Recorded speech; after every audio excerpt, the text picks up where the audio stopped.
He looked me in the eye and told me I wasn't built for greatness, not because I lacked talent, but because I was a girl. That was the moment something inside me shattered. Not loudly, not with tears. It cracked in silence, like glass under pressure, invisible to him, but sharp enough to cut through every ounce of love I still had for my father. I didn't scream. I didn't argue. I just sat there, 18 years old, swallowing the kind of betrayal you don't forget, the kind that becomes fuel. In that moment, I made myself a promise. One day, I'd come back so powerful that even his shadow wouldn't touch me. I remember the exact moment I stopped being someone's daughter and became something else. It was the spring of my senior year, 3 weeks before graduation, and the magnolias had started to bloom in the backyard. I was sitting across from my father in the library of our Westchester home, that sprawling, cold-blooded house where silence carried louder than voices ever could. The kind of place where ambition felt like rebellion, especially if you were a girl. William Reeves sat in his usual chair, leather-bound, high-backed, flanked by books he probably never read but liked to display. He had a scotch in one hand, half-melted ice clicking with each swirl. The air smelled like cigars and authority. My brother David had just been accepted to Yale. I'd been accepted too. Same GPA, higher SATs, more extracurriculars. But that wasn't the conversation happening in that room. "You're not like your brother," he said, not looking at me, but at the fire like it might offer him something more interesting than the person sitting across from him. "This world isn't for girls like you." I didn't respond right away. I was too busy counting how many times I'd heard that sentiment dressed up in different words. "You're emotional. You're too intense. Don't talk back. Why don't you smile more?" All of it came down to one thing. I was too much for a world that wanted women to be small. He finally looked at me, and I saw it. The quiet resolve. Not hatred, not even disappointment. Just a deep, unshakable belief that my ceiling had already been drawn in chalk above my head. "I've enrolled you at St. Marigold's," he continued. "It's affordable, practical, close enough for you to come home on weekends." St. Marigold's, a tiny liberal arts college buried in the middle of nowhere, no alumni network, no prestige, a place you sent someone to be forgotten. I didn't cry, I didn't plead, I just nodded. That was the thing about growing up under William Reeves. You learned early how to bleed quietly. He handed me the brochure like a man offering a verdict, not a choice. Then he stood, already moving on. "Dinner's at 6. Tell your mother I'll be late." I sat there long after he left, the flames in the fireplace casting long shadows across the walls. I looked at the brochure once, then I folded it in half and slipped it into the pocket of my coat. That was the last time I would accept being dismissed. That night, I packed slowly. Not because I was sad, but because I was angry. The kind of anger that burrows into your bones and hardens into something useful. I didn't just leave the house that week, I left his shadow. And I swore, as I rolled up my acceptance letter from Yale and tossed it in the fireplace, that I'd return only when I was bigger than his name. The world he built wasn't meant for me. Fine. I'd build my own. Brick by brick. Lie by lie. With or without his name. The day I left, my mother didn't come downstairs. My brother hugged me half-heartedly, already drunk on the euphoria of future Ivy League frat parties. My father? He was in the garage, polishing a vintage Porsche like he was doing something important. I loaded my own bags into the back of a friend's used Corolla. I didn't cry when we pulled away from the estate. I watched it disappear through the rearview mirror like a prison I'd finally escaped. There were no goodbyes, only beginnings. At the time, I had no idea where I was going, just that it would be far. Far from the dismissive glances, the hand-me-down futures, the quiet dinners where no one asked what I wanted. All I had was a suitcase, a student loan, and the quiet rage of a girl who had been told no too many times by men who thought their power was permanent. I didn't know it then, but that rage would become my compass. The world wouldn't see me coming. Not yet. But it would. San Francisco didn't welcome me. It barely noticed me. I arrived with one suitcase, two maxed out credit cards, and a fire in my chest that didn't translate into rent money. My first night was in a shared hostel room with 7 strangers and one broken heater. The air smelled like ramen, unwashed ambition, and mildew. But it was still the freest I'd ever felt. I was 22, freshly graduated from a college no recruiter cared about, sleeping under someone's bunk bed and chasing a future that no longer had my father's blueprint on it.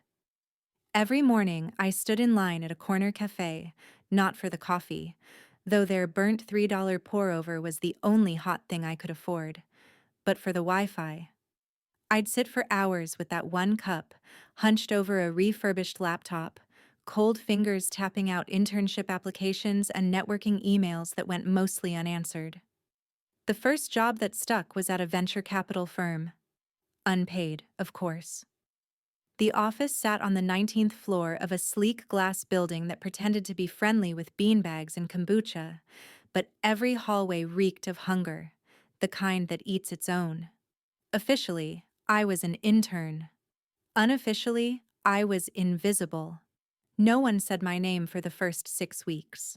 I fetched lattes for men who wore Patagonia vests and called themselves disruptors, took notes on pitch calls I wasn't introduced in, scanned decks late into the night while some partner flirted with a founder half his age over Slack. They didn't see me, but I saw everything. That office taught me more than any classroom ever could, because beneath the posturing and buzzwords, I watched how real power moved. And it wasn't through loud ideas. It was through ownership, silence, and leverage. I saw how a startup was built to burn, how cap tables were manipulated like poker chips, how one whisper to a journalist could inflate a valuation or kill a round. And I learned. I learned fast. I never wore heels in that office. They made too much noise. I wore flats, gray sweaters, and a blank expression. I became background. And from the background, I started taking notes. I'd stay after hours to copy deal memos. I memorized equity splits, founders' weak points, dilution schemes, and back-channel whispers about who was over-leveraged or bleeding cash. Knowledge, I learned, is only dangerous when someone notices you have it, so I made sure they never noticed. For a long time, it was just me and the spreadsheet. I tracked firms, funds, and founders. I studied the game the way some people study war. And then came her. I was at a demo day, another showroom of desperate kids and bloated egos, when I noticed a woman standing at the back of the room, arms crossed, watching the crowd instead of the stage. She looked maybe late 40s, early 50s, sharp blazer, sharper eyes, no badge, no startup shirt. She didn't belong, and she didn't care. We made eye contact once. She raised her chin slightly. I didn't know her name, but 2 days later she sent a message to my barely used LinkedIn. Let's get coffee. I think you see what others miss. N. Her name was Nadia Lynn. She was an angel investor, not the kind who tweeted about disruption or called herself a builder. She moved in silence and wore legacy like armor. She had exited 3 companies, been sued twice, won both, and was the reason 3 different male VCs had quietly resigned after harassment claims. She didn't tell me that. I found it out myself. At our first coffee meeting, a tiny spot in Chinatown, she didn't ask for my resume. She asked what I wanted. Power, I said before I could second guess it. She didn't blink, just stirred her tea and said, "Good. Don't waste it trying to get respect." That day, she told me 2 things that stayed etched in my brain like scripture. 1. You don't have to be seen to own everything. 2. Men buy the stage, women buy the building. From that day on, she mentored me, not with formal meetings or long-winded pep talks, but in precise, surgical conversations. She showed me how to use my knowledge like currency, how to build a shell company, how to mask capital flow, how to step out of every deal just before the lights come on, and still walk away with the house. She gave me tools, but more than that, she gave me permission to stop asking, to start taking, and to stop apologizing for wanting everything. While the rest of my intern cohort scrambled for junior analyst roles, I stayed under the radar. I lived cheap, still in that shared flat, still drinking burnt coffee. But every night, I built my map. A map of who held what and where the cracks were. I didn't want a job. I wanted a way in. And with Nadia's help, I found it. San Francisco taught me how to disappear in plain sight. And when you're invisible, you can build anything. It started with a name, not mine. A shell name. Nadia walked me through it in a dim cafe where the walls were covered in faded Polaroids of customers long gone. First rule, she said, tapping her black notebook. You don't start by building a company, you start by building the ghost who owns it. So I created her, Clara DuPont. Born in Luxembourg, educated in Geneva. A fake trail of online breadcrumbs laid across obscure message boards and alumni databases. A few LinkedIn endorsements, some secondhand family office whispers, and a Swiss business card with thick ivory cardstock. Clara wasn't flashy. She didn't need to be. She just needed to exist. Quietly, believably, enough to open the right doors. Once Clara was alive, she began to invest. My real self, Leah Reeves, filed taxes like any other exhausted millennial consultant, working remotely for a strategy firm that had no idea how many burner phones I owned. But Clara? Clara became a ghost shareholder across early-stage startups, quietly sliding into cap tables through secondaries, safes, and one very well-timed bridge round that no one ever traced back to me. The plays were small at first. I wasn't chasing unicorns. I was collecting seeds. Companies too early to attract big sharks. Teams desperate enough to accept a silent investor with no questions asked. All cash flowed through Archilite Management Limited, a Cayman-registered entity with just enough legal opacity to spook amateurs and just enough legitimacy to keep real lawyers from digging deeper. That was the real beginning of Archilite Capital. No website, no press, no profile. Just a whisper in the corner of a boardroom that sometimes signed checks larger than its voice. We absorb light, I wrote on the first pitch memo I ever drafted for the fund. It wasn't branding, it was doctrine. The more invisible I stayed, the more powerful I became. Every night I built. I built spreadsheets with names, numbers, ownership structures, dilution events, vesting cliffs. I built a war room out of data, tracking which funds were overexposed, which founders were about to break, and which founding teams were already burning under the surface. Most of all, I watched my father. He didn't know it, but the very first stake Clara acquired was in a fintech startup his own firm had led seed funding for. I didn't take enough to raise red flags, just enough to get access to investor updates, quarterly financials, and back-channel whispers from co-investors. Each email gave me another piece of the map, another chink in the armor of William Reeves' capital.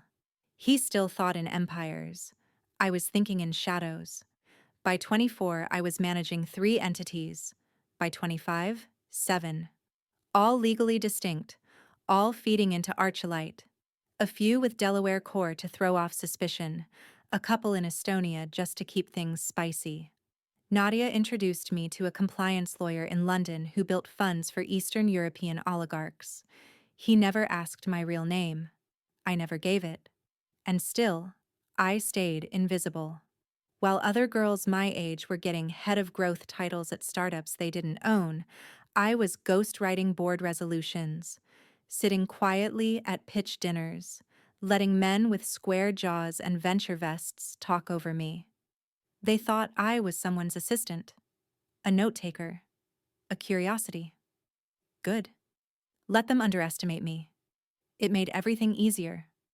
I kept my apartment. Still cold, still crowded, but every corner of it became a command center. Floor covered in whiteboards, laptop with 3 encrypted partitions, a corkboard filled with news clippings, fun movement notices, and a single family photo I kept to remind myself why I started this war. My mother had once told me, "You don't have to be loud to be dangerous." She'd whispered it in the kitchen after my father dismissed her, again, in front of dinner guests. I never forgot the way her voice shook and still held. And now, every time I ghosted into a company his firm touched, every time Archulite acquired a sliver of something that once passed through his hands, I thought of her. He had cast me out. So I built a throne in the dark. The more I acquired, the more doors opened. Founders began referring Clara to friends. A journalist reached out. Politely declined, of course. A law firm offered to represent Archulite more formally. I said I'd think about it. Then I bought a silent stake in them too. By the time I turned 26, Archulite's portfolio included 27 companies, 10 of which were tied directly or indirectly to William Reeves' capital. All of them bleeding in ways he didn't know yet. And I hadn't even started pulling strings. That day was coming. But first, I had one more move to make. I opened a shell in Singapore, an entity called Arcturon Holdings, and moved Clara there. Then I filed Archulite's first official holding report, a quiet, easily overlooked filing that declared Archulite's silent majority in a software firm about to IPO. A firm Williams' portfolio had passed on 2 years earlier. The filing triggered nothing. No headlines, no flags. But he would see it soon. And when he did, the name Archulite would mean nothing to him.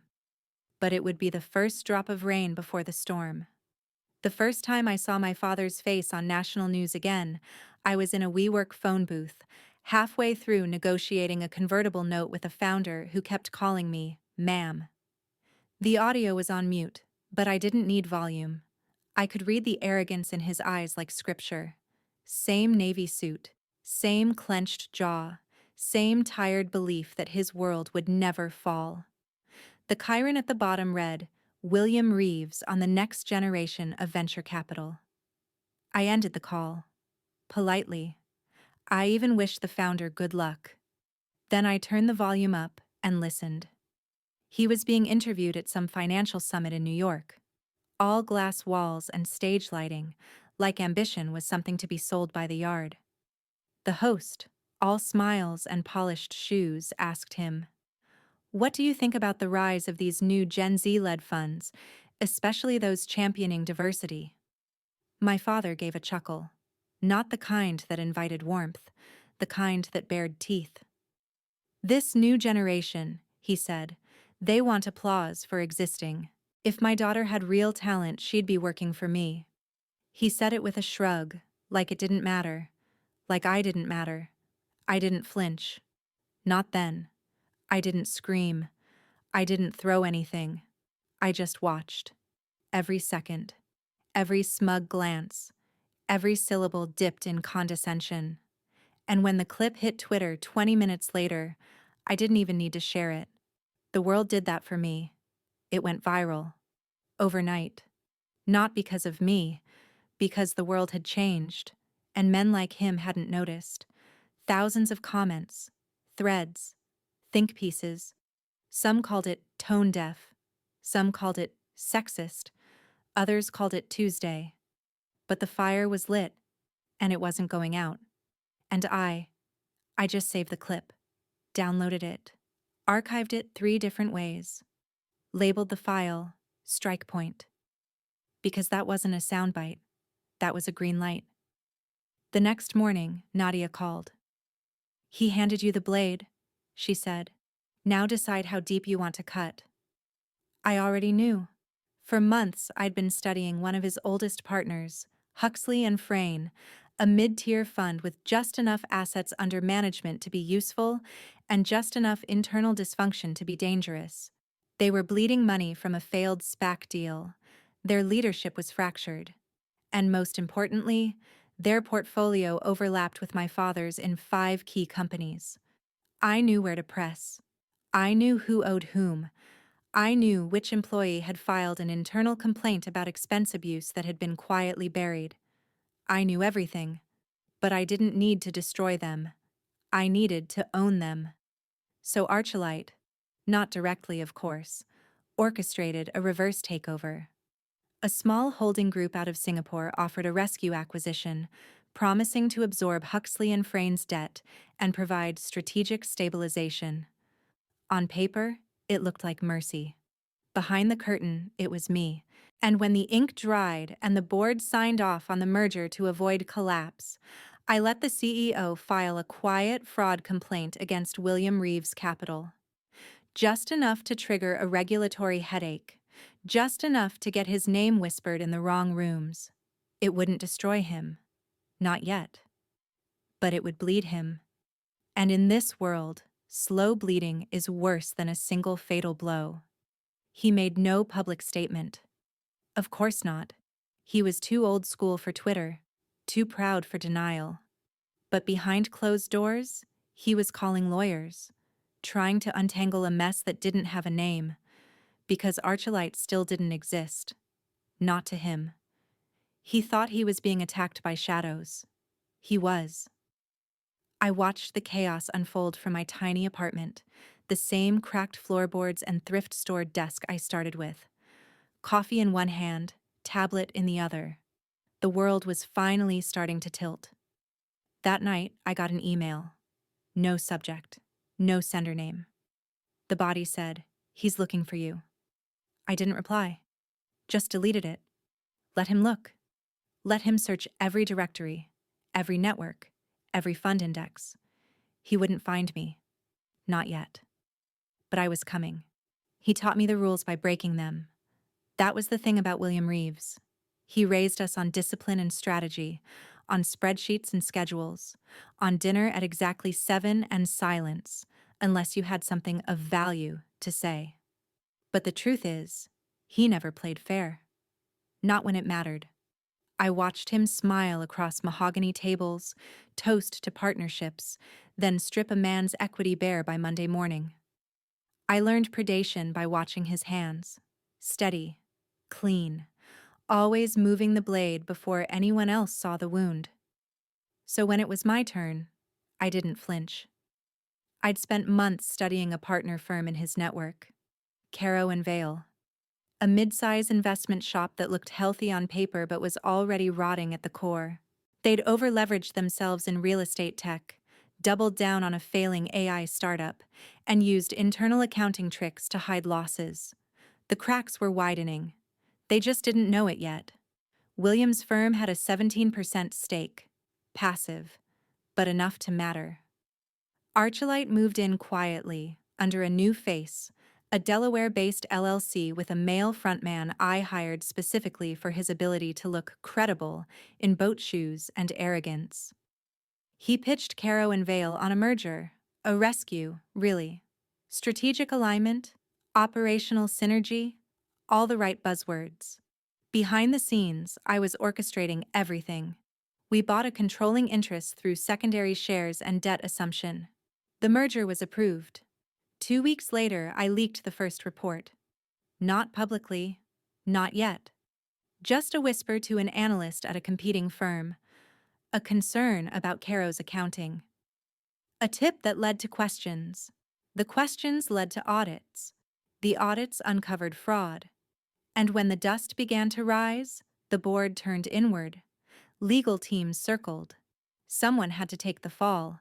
They pointed it at William's firm. Because they were still listed as an advisory partner on one of the fraudulent deals, a holdover no one had cleaned up. It didn't matter that they hadn't touched the transaction in over a year. Perception was enough. Within a month, William was bleeding from 3 sides: media speculation, investor skepticism, and internal pressure. His name was being whispered in compliance meetings and hedge fund Slack channels. I heard someone on a panel joke that maybe the Reeves model is a little outdated. I didn't laugh, because I wasn't done. This wasn't about destroying his legacy. Not yet. This was about weakening the walls, making the palace tremble before the siege. Nadia called the day the news broke. "He's not ruined," she said. "I know," I said. "I'm just carving out the meat." She paused. Then, with that same sharp calm she always carried, "Don't lose the blade trying to go deeper than you need to." But she knew as well as I did. This wasn't about precision anymore. This was personal. Because the truth is, he didn't just dismiss me. He erased me. He taught my brother how to hold power, taught me how to hold my tongue, sent David to Yale and sent me to vanish. And now, here I was, not knocking on the door, but quietly buying the land it stood on. One morning, I got word from a journalist I had on retainer, a subtle operator who knew how to surface things without fingerprints. "Reeves Fund under review by Internal Compliance Committee," read the headline. Buried on page 6 of the Financial Tribune. Just big enough to ripple. Just small enough to avoid full-scale retaliation. It worked. Investors started pulling feelers. 2 LPs dropped from their next fund round. And inside William's own boardroom, the whispers had turned to side glances. Loyalty is paper thin when capital is threatened. That weekend, I flew to New York. Not to see him. Not yet. But to walk by the building where his name still sat in gold lettering, William Reeves Capital, Fifth Avenue, an edifice of silence and steel. I didn't go inside. I just stood across the street with a coffee in hand and imagined the way his hands must have clenched when the first rumors hit his inbox. I imagined him barking orders, calling in favors, trying to swat at ghosts with no face and no name. He had no idea it was me, that his daughter, the one he said didn't belong in this world, had just set fire to one of his oldest alliances. And still, I stayed silent. Because the best kind of revenge isn't loud, it's surgical, it's slow. It's when they know they're being hunted, but not by who.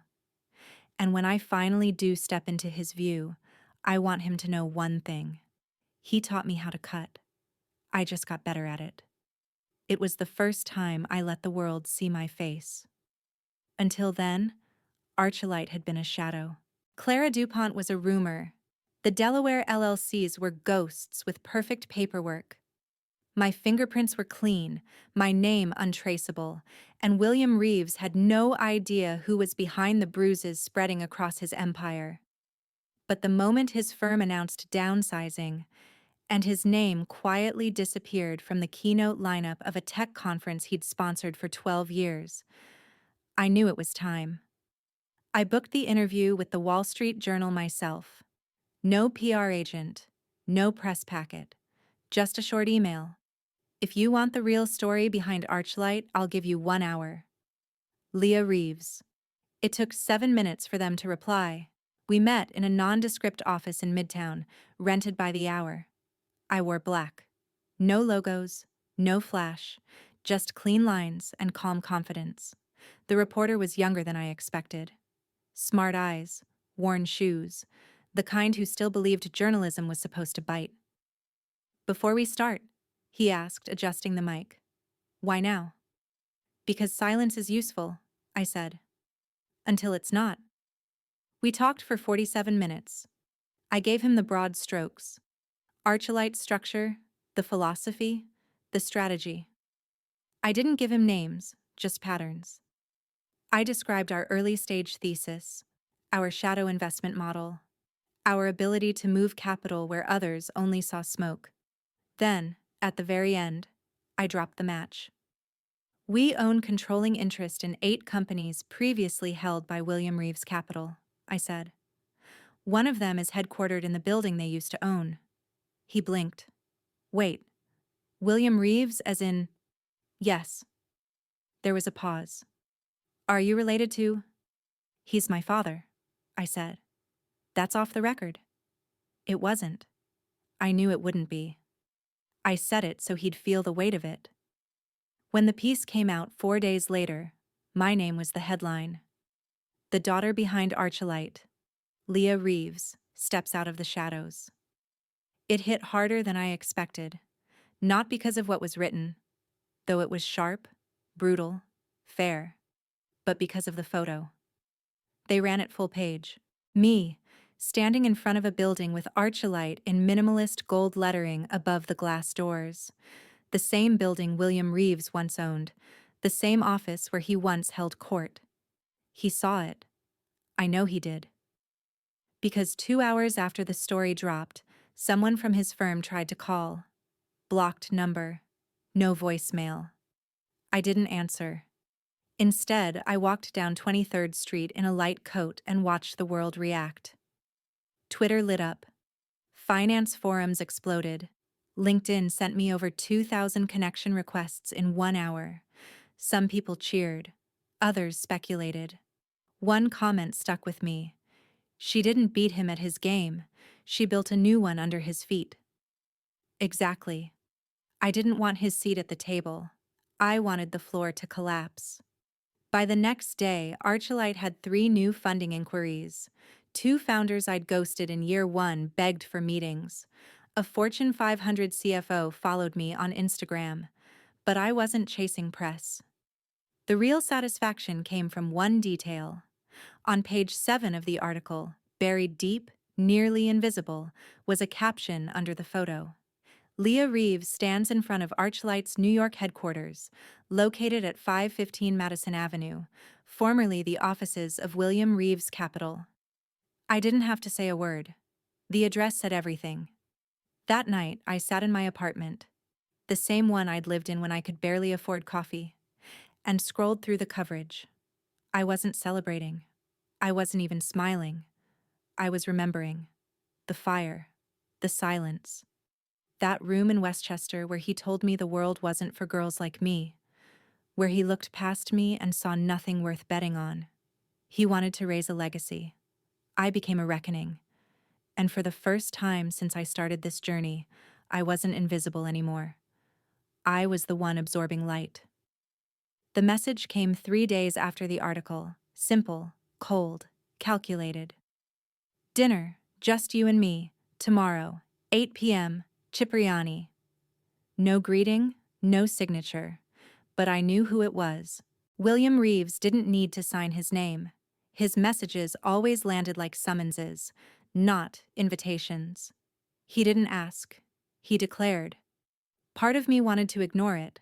The louder part wanted to watch him squirm up close. So I booked the reservation myself. Private room, back corner. And I wore white. Crisp. Unapologetic. Like a rebuke against every year I'd been told to shrink. Quiet down. Behave. He arrived at 7:58. Of course. He never did late. His suit was dark navy. Tailored. The same tie he used to wear when closing 9-figure deals, like some kind of talisman. I didn't stand. Didn't smile. Just sipped my water and waited for him to speak. He sat down, adjusted his cufflinks like he was fixing something broken, and looked me over once. Not like a father, like a man taking inventory. You've made quite a mess, he said. I didn't answer. I read the article, he continued. All of it. I figured. I underestimated you? That made me pause. Not because it was an apology. It wasn't. It was an admission. And from William Reeves, that meant more. You didn't underestimate me, I said. You ignored me. He exhaled once through his nose. No denial. No deflection. What do you want? He asked finally. I tilted my head. Is that why you called this dinner? To negotiate? He shrugged. You've built something. I can respect that. But this path you're on is mine. I cut in. For a long moment, we just sat in silence. 2 predators in a glass box pretending to be family. Then he leaned forward. Join me. I blinked. Excuse me? I'm serious, he said. The world's watching now. And they see you. That's leverage. But it won't last. We could be a force. I already am, I said. You think this lasts forever? You think the spotlight won't burn? I'm not interested in the spotlight. Then what the hell are you doing? I smiled. I joined the game, I said. I just didn't pick your side. He stared at me, eyes narrowing. Something in his jaw clenched. The same look he used to give junior analysts who brought him bad numbers. You're being emotional, he said. And there it was. The old refrain. The subtle weapon. I didn't take the bait. I'm being surgical, I said. You just don't like the incision point. He stood abruptly. His glass rattled against the table. The room chilled. Waiters flinched. But I didn't. I reached into my purse, pulled out a single business card, and slid it across the white tablecloth. He didn't touch it. He didn't have to, because he saw the logo in the center, clean, gold, simple. Archilite. And beneath it, in smaller print, we absorb light. He didn't speak, just turned and walked out, his shoulders a little straighter than before, like posture could mask collapse. I stayed, finished my drink. Then I walked through the lobby like I owned it, not because of who I was, but because of who I'd become. Outside, the night smelled like ambition and exhaust. Streetlights painted the sidewalk in amber. I slid into the back of a black car waiting by the curb. As we pulled away, I looked back through the tinted window and saw him standing at the curb, watching me. For the first time in my life, William Reeves wasn't ahead of me. He was chasing my shadow. The first sign came in the form of silence. Not dramatic, not cinematic, just a missing email. Every Tuesday, like clockwork, one of Archilite's lesser-known holding entities, Hollow Ridge Partners, filed a routine compliance update to a regulatory desk in Zurich. Every Tuesday, I reviewed the confirmation. And this Tuesday? Nothing. At first, I thought it was a glitch, a delayed server. But by noon, I had 3 alerts from our compliance mirror software. And by 3:00 p.m., the real hammer dropped. The SEC had quietly opened an inquiry into one of our Singapore-based LLCs. No subpoena, no press, just a whisper. A needle sliding under the skin. My first instinct wasn't fear. It was fury. Because I knew who did it. Only one person had both the motive and the ego to strike back like this. William Reeves. He couldn't match me in the open. Not anymore. So he whispered to regulators, tossed shadows at my shell structures, fed breadcrumbs into the right ears, and hoped someone followed them to a door with my fingerprints on the knob. For 72 hours, Archlight teetered.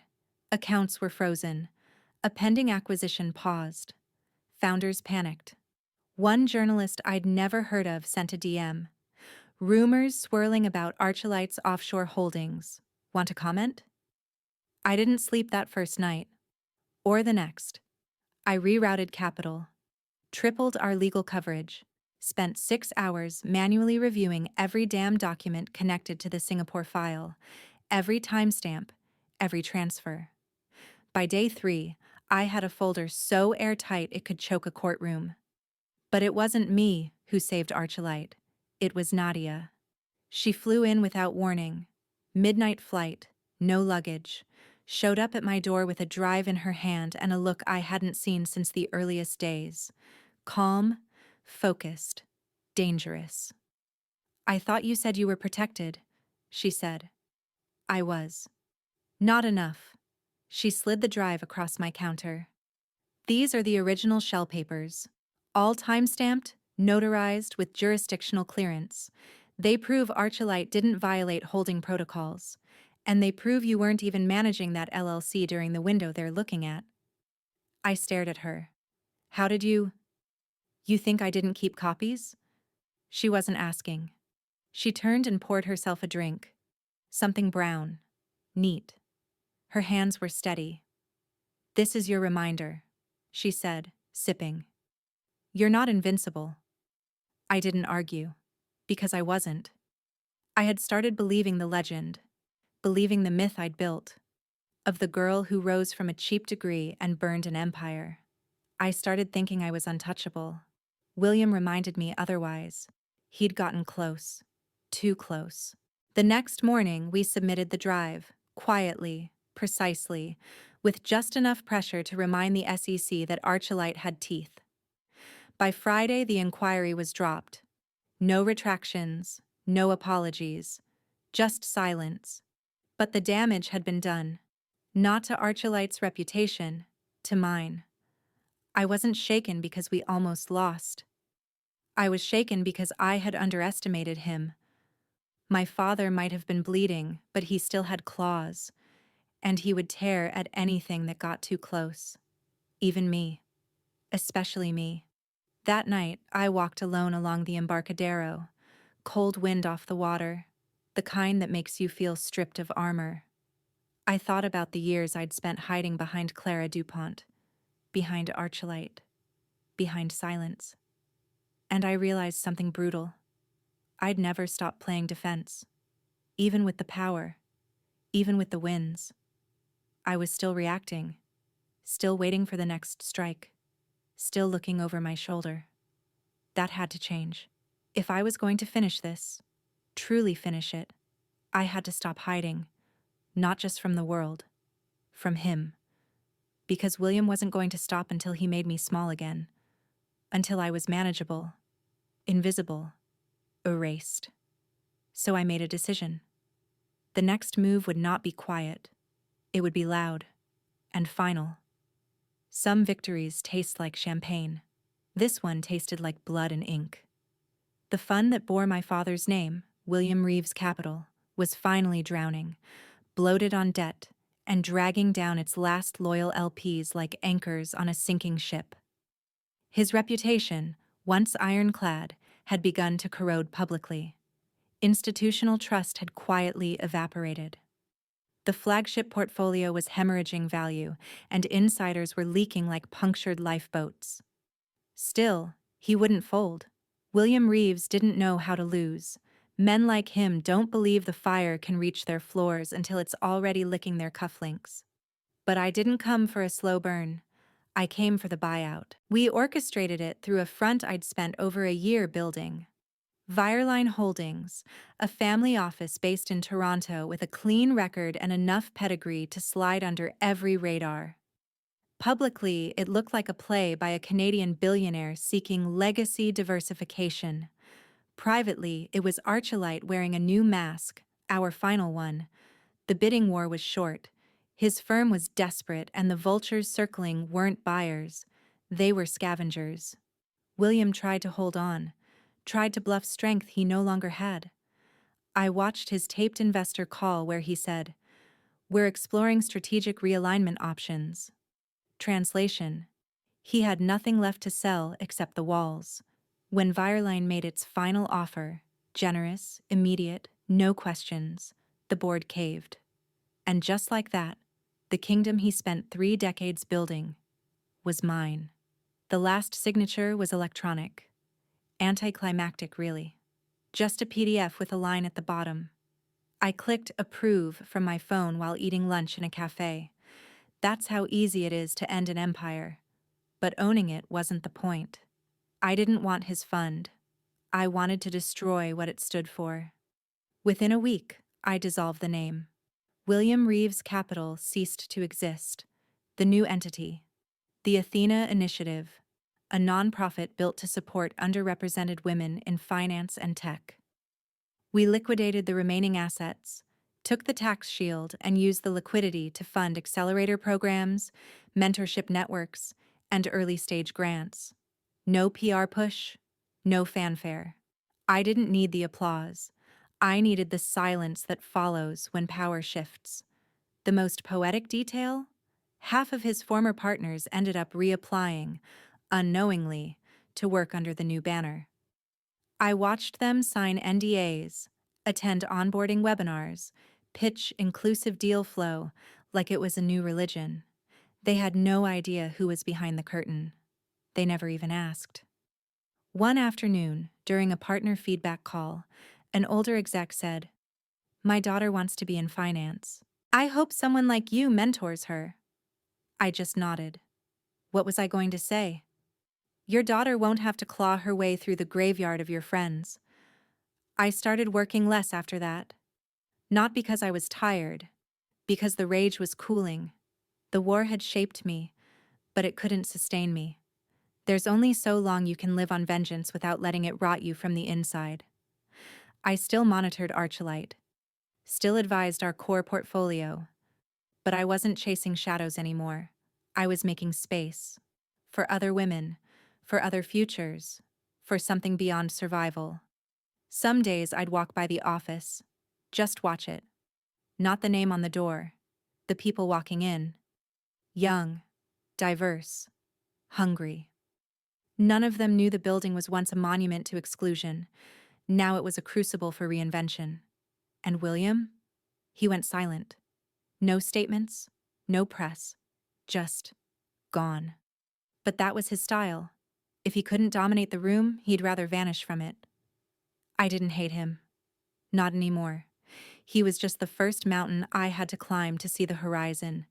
They seated him in the second row, stage left. Just close enough to be seen. Just far enough to be denied intimacy. I didn't know he was coming. No RSVP. No contact. Just a flash of his name on the attendance list an hour before the ceremony. William Reeves. Investor of the Year. That was the award.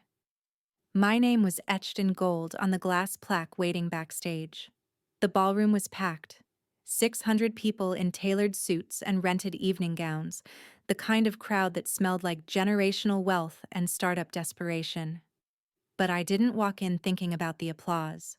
I walked in thinking about that first night I slept on the floor of a hostel, bones cold, ambition hotter than the coffee I couldn't afford. The lights dimmed. The host's voice boomed through the speakers, naming the nominees. A few polite laughs, some stiff clapping, then my name. Leah Reeves, founder of Archulite Capital. Mentor, investor, strategist, force. I stepped out. Not in a ball gown, in a black suit, tailored sharp, as silent and lethal as every year I spent in the shadows. My heels clicked like punctuation across the stage floor. Cameras flashed. The crowd rose, except one man. He sat still, back straight, jaw tight, watching. I didn't look at him, not directly, but I felt the weight of his gaze, like a hand pressed flat against glass, reaching, but too late. I took the mic, paused, then spoke. They said I wasn't built for this world. They were right. So I built my own. There was silence, then applause. Thunderous, sustained. I stepped back from the podium and raised the award once. Not for pride, but for closure. As I left the stage, I didn't glance at him. I didn't need to. The girl he'd dismissed was gone. The woman in her place wasn't there for his recognition. She was there to prove she never needed it. Outside, the car was waiting. Black, tinted, quiet. I slid in. Cold leather. The city humming beyond the windows like a distant pulse. And there, on the seat beside me, lay something unexpected. A photograph. Old. Torn. Frayed at the edges. Me, age 11, smiling up at the camera, braces and all, holding a trophy from a middle school debate. Next to me, my father, hand on my shoulder, smiling like he believed in me. I hadn't seen that photo in years. It had been whole once. Now it was ripped clean down the middle. I stared at it for a long moment. Then I folded the half with him in it, rolled down the window, and let it fall into the night. It fluttered, caught wind, and vanished beneath the blur of passing headlights. Gone. Clean. Free. The driver didn't speak. He didn't need to, because some stories don't end with forgiveness. Some end with silence, built brick by brick from everything we survived. And some, like mine, end when the shadow that raised you can no longer reach you. I leaned back, closed my eyes. and let the world at last become mine.